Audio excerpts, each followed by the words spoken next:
Hello, and thank you for being here today. My name is Deborah Fox, and I'm the director of Pegasus Early Music and NYS Baroque, early music organizations located in the beautiful Finger Lakes region of upstate New York. I welcome our patrons from Rochester, Ithaca, and Syracuse, and also those of you who live very far from here. It's very exciting to expand our audience around the world. I am also a lute player, so today's concert is near and dear to my heart. Today, you're going to hear a very beautiful program played by world-renowned lutenist Paul Odette, who just happens to live about a mile from where I sit, making him our local lute star. We're so pleased to offer you this concert as the beginning of our new online concert season. So hi, Paul, and welcome to Online Pegasus and NYS Baroque. Thank you. It's great to be here. So let's talk a little bit about today's concert. Let's put it into a little historical perspective for our audience. Who was John Dowland, and why is he important for people who are not lute players? Well, Dowland was considered at the time, as well as today, to have been the greatest composer of lute music. And he left us a rich body of nearly 100 pieces of extraordinary quality. But he was also a great composer of songs. He wrote some of the most beautiful songs ever composed in the English language, pieces that are so compelling that even the rock star Sting dedicated a CD to the lute songs of Dowland a couple of years ago. He also composed beautiful consort music, and in particular the 1604 collection called Lacrimae, or Seven Tears, written for 5 violas da gamba and lute, is probably the greatest early cycle of chamber music pieces in existence.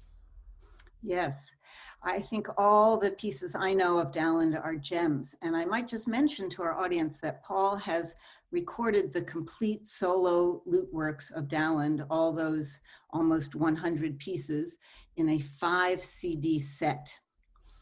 So you might want to learn more about Dowland through that.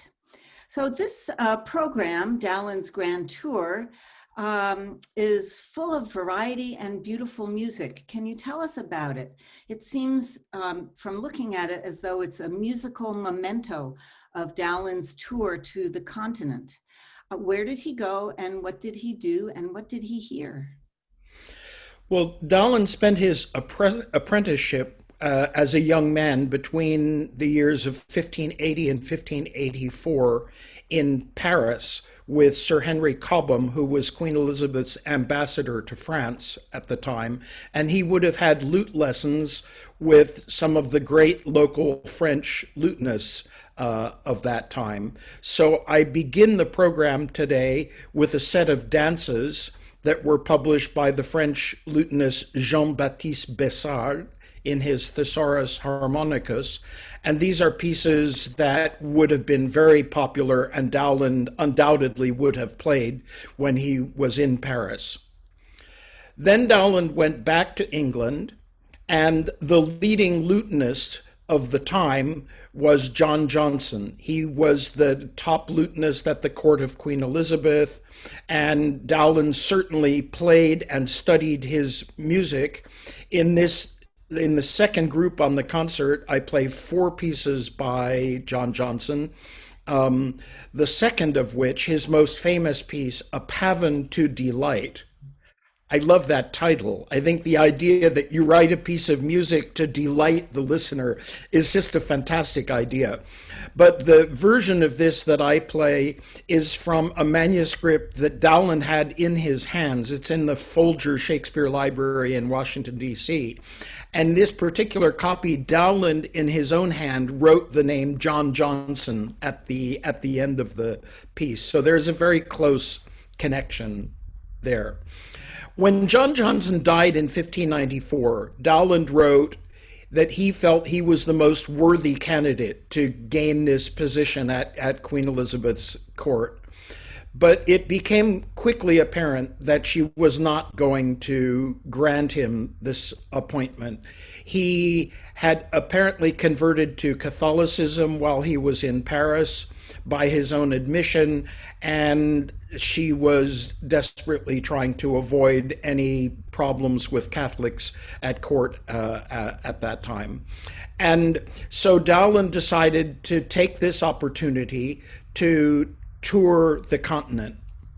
And his first stop was in the north of Germany, in Braunschweig, at the court of Duke Heinrich Julius in Braunschweig.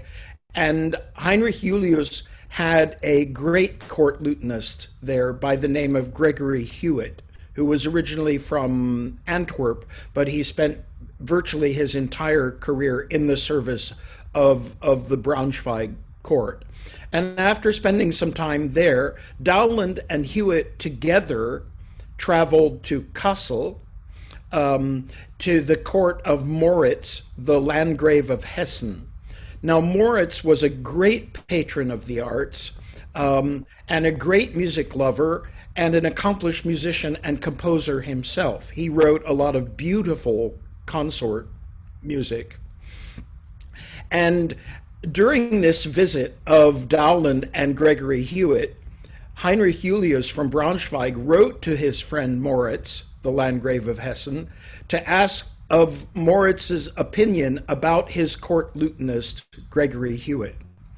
And Moritz wrote back and said, "Yes, your lutenist, Mr. Hewitt, is the most amazing player, especially in his intabulations of motets and madrigals that I've ever heard on the lute. And that Englishman, Dowland, is a good composer." And it's a strange comment because we don't know whether that implies that Dowland was a better composer than a lute player, or whether Moritz felt for diplomatic reasons that he had to report that, of course, Heinrich Julius's lutenist was the best of the two. By the way, Dowland was offered court positions in both places and was showered with gifts, and he turned them both down and continued to Italy, where he wanted to meet with great Italian composers and musicians in general, with the ultimate goal of going to Rome to study with Luca Marenzio, a famous madrigal composer who was a particular favorite of Dowland's. So he started off in Venice, and he met all of the great Venetian musicians of the time, and apparently was warmly received. He must have played for them at the time. He then went to Padova. He eventually made his way over to the west of Italy, to the Ligurian coast, to Genoa. And in Genoa, he must have met the great young lutenist Simone Molinaro, because Molinaro was about to publish his magnificent volume of solo lute pieces, published in 1599. And this visit of Dowland's was in 1595. So Molinaro probably already had many of these pieces in his repertoire, and many echoes of Molinaro's music can be found in pieces of Dowland. So Dowland clearly learned something from this. So after a group of two pieces to commemorate his German visit, in which I play a Pavane by the Landgrave of Hesse and a Fantasia by Gregory Hewitt, I play a group of four pieces by Simone Molinaro from this book. Now, Dowland continued on to Ferrara and to Florence, where he was met in the streets by some Catholic expatriates who were plotting to assassinate Queen Elizabeth. And he claimed that he didn't know these people, had nothing to do with them. They just talked to him on the street. But Queen Elizabeth's spies saw this encounter, and Dowland knew he was in trouble. He gave up on his idea to travel to Rome to study with Marenzio, and he went back to Germany, to the friendly courts that he had visited, and eventually ended up in Denmark at the court of Christian IV in Helsingør. So, in the fifth and final group of pieces on the concert, I thought it would be nice to play pieces by Dowland that were inspired by his various travels. So, the first of the three pieces is called La Mia Barbara. It's a pavan which only appears in German sources and in the 16 teens. So, this must have been composed while he was on the continent. And it has very flamboyant Italianate ornamentation. So this must have been the inspiration of meeting lutenists like Terzi and Molinaro while he was in Italy. Then the next piece is a galliard, which has a particularly Italian repeated note ornament or ornamental figure in the last section. Again, I think a memento of his trip to Italy. And the final piece on the program is a fantasia, but a fantasia written in the style of the Italian canzone alla francese. It starts like a canzone alla francese, like we know from Giovanni Gabrieli, all of those brass canzonas and so on. But at a certain point, the piece turns into a flamboyant Italian toccata. Partway through, he remembers he's English, and we have a very solemn, almost religious music style cantus firmus fantasia. And then at the end, he realizes, oh, Italy was really so sunny and fantastic and full of life. And it finishes in a huge virtuoso flourish. Great. So we have a postcard of Dowland's travels then, all in the last set. So we tend to think of these grand tours as being something that English gentlemen of the 18th and 19th centuries undertook. But I think Dowland was really one of the first who thought, there's great music being composed and played all over the continent. I want to hear all of it. I'm always surprised which manuscripts end up where and which composers we know went places and musicians as well. And people really did move around during that period, something we don't always think about. And in one of his songbooks, in the preface to one of the 4 books of songs, Dowland boasts that his music was published in more cities throughout Europe than the music of any other composer. And that turns out to be true. Yeah, that was probably true until Corelli or somebody like that. Great. Yeah. Okay, so very quite varied concert coming our way. So let's hear it. Thank you, Paul. A reminder to all of you in the audience that you can find the program and the program notes by clicking on the link in the description area below your YouTube picture.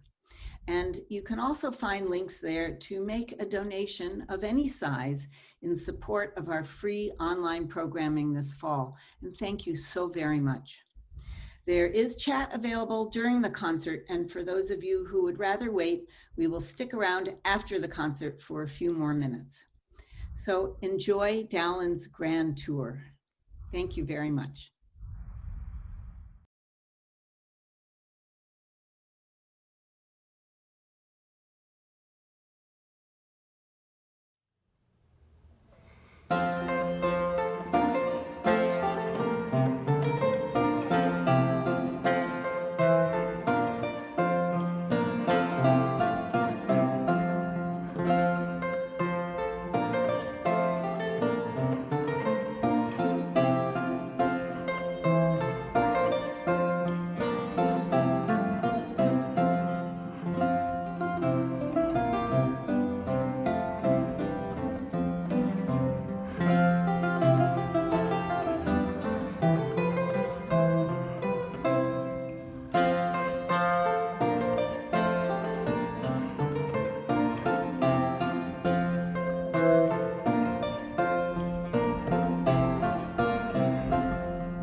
John Johnson was the leading luter, as they were called in those days, at the court of Queen Elizabeth. And when he died in 1594, Dowland, by all rights, thought the position was his. And so he went off on a grand tour of Europe. He thought he'd better get this in before he started at the Elizabethan court. So he traveled throughout Germany and Italy and ended up in Denmark at the end.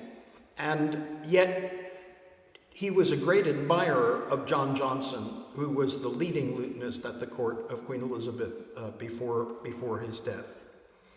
In fact, the copy of the Pavan to Delight, the second piece in this group, has Dowland's signature, not his signature, but it's in his hand, the name of John Johnson here. So this is a piece that he knew and loved and played himself.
Moritz, the Landgrave of Hessen, was one of the most music-loving of all patrons in the late 16th, early 17th centuries.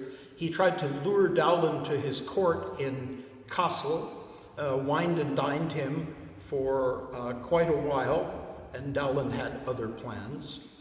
But he composed this pavan in the style of Dowland, and it's dedicated to Dowland, and you will hear Dowland's famous lacrimé theme happening in many of the voices throughout this piece. My theory about this piece is that Moritz actually composed a 5-part string consort pavan, which Dowland then arranged for lute and wrote his own ornamentation for the repeats of each section, because it's really pure Dowland, and Moritz was a very fine composer of consort music.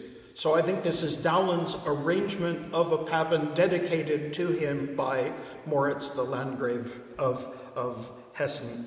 And on that trip to Kassel, Dowland was accompanied by a great lutenist that he had met in the north of Germany, in Wolfenbüttel, who was a Belgian lutenist by the name of Gregory Hewitt.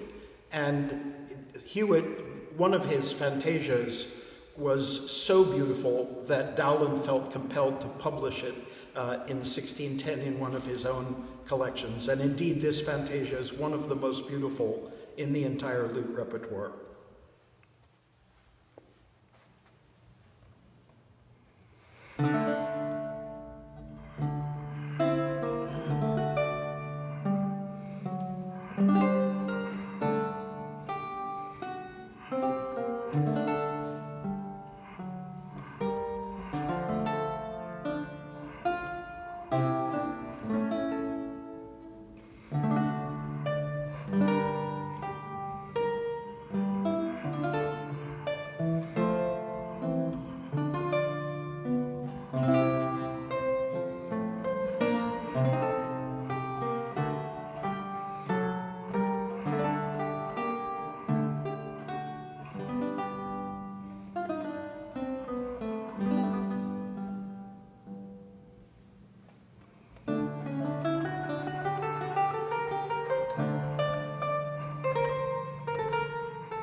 On his grand tour through Europe, Dowland's goal was to meet with the great Italian madrigal composer Luca Marenzio, who was in Rome, and he made his way through Italy from the north, and he visited Venice, and he visited Mantova and Verona, and made his way across to Genova, where he undoubtedly met the great lutenist and madrigal composer Simone Molinaro at the time. Molinaro was about to publish his great primo libro of pieces for solo lute, and there are echoes of Molinaro's music in Dowland's music.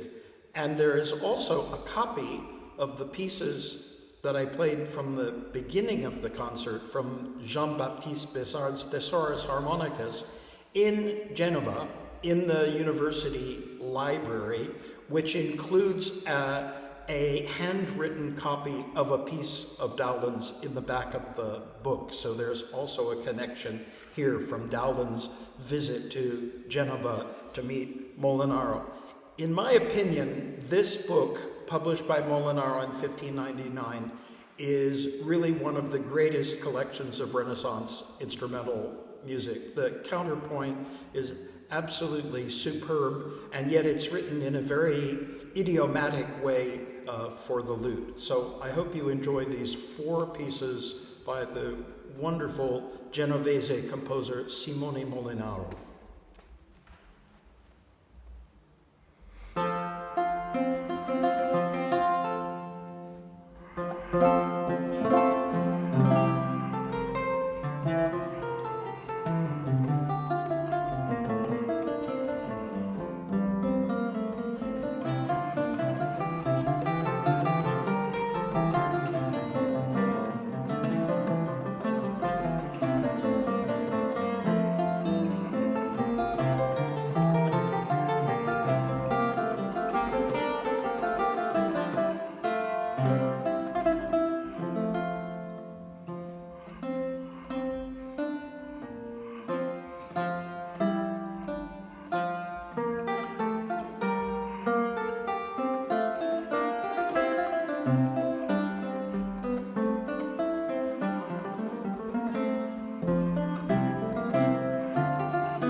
La Mia Barbara is one of Dowland's most beautiful pavans. It must have been written for his trip on the continent because it only survives for solo lute in a German manuscript. And there's also a keyboard arrangement of it, which is also found in a German source. So he must have unveiled this piece during his trip through Germany. The extraordinary thing about it is that the ornamented repeats of each section are quite flamboyant, and I believe he composed this after he returned from Italy.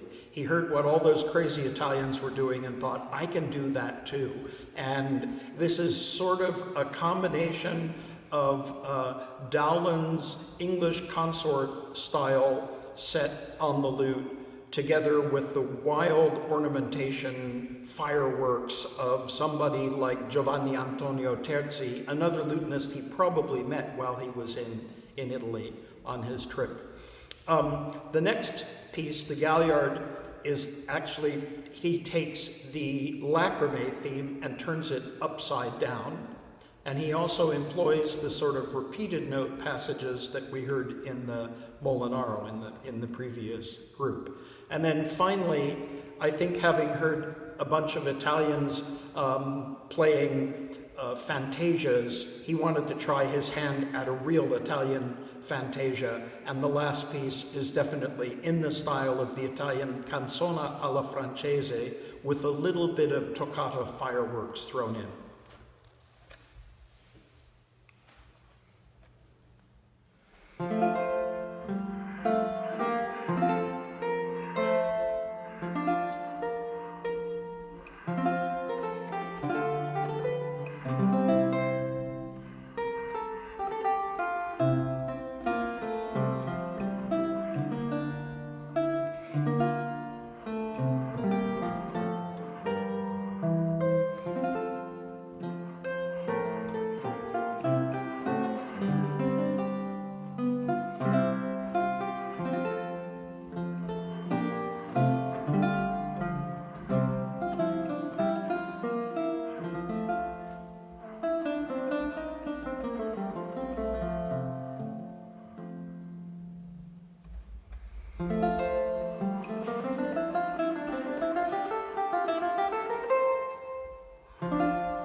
you.